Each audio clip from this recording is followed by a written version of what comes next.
we will all encounter endless life experiences.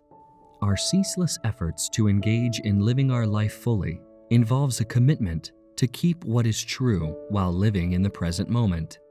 While remaining in our present moment, we are able to align ourselves with the higher frequencies of the life force energy in all things.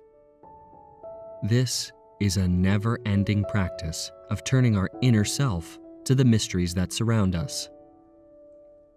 In doing so, it is important to celebrate the milestones of honoring what we are experiencing, and by keeping only what is real and visible in the present moment. What milestones are you celebrating?